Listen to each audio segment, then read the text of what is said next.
My father was an alcoholic. My mother was mentally ill in the form of depression. I was the oldest at 5 years of age of 3 children and a fourth one on the way. I was sleeping with a butcher knife under my pillow because of fear that I had that I hadn't identified yet and wouldn't for years. I was set up through all of this, and at age 12 I was sexually molested by a Catholic priest. He destroyed my trust. He took away my innocence. He distorted my sexuality. At age 15, I was out of control. I was already a convicted felon, on my way to prison, probably. The outcome was the suppression of a lot of anger. I didn't even know I was angry. I didn't respect any authority, not my parents, teachers, police. I didn't respect anybody's property. I became a liar, very good liar. I stole things. I was trying to figure out if I was homosexual because I thought the priest was. Back in those days, we didn't know anything about pedophiles.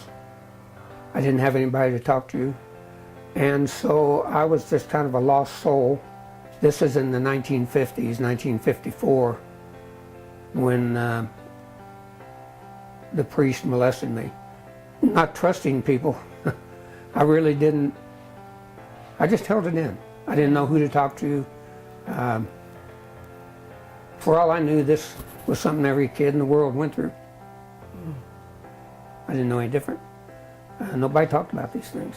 All the anger that I stuffed as a child collided with all the anger that I experienced in the divorce.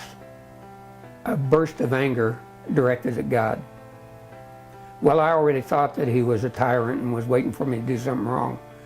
And that just about finished me as far as having a relationship with God from my perspective, because then I started having a fear of death, an unhealthy fear of death, because I was going to have to face him. I didn't trust him, but I believed that, you know, he existed. It wasn't until I went to Fellowship Bible Church and met Philip and heard him preach about grace and teach about grace in a way that I had never heard. Then my perception of God started changing. And that was 5 years ago. And in the last really 2 years, I've kind of fallen in love with God. And Jesus is my big brother. And I'm beginning to understand a little bit about unconditional love and forgiveness and what grace really is. I don't know that I could recommend to them how to get over it. The only thing I can say is none of what happened to me in finding Christ had anything to do with me.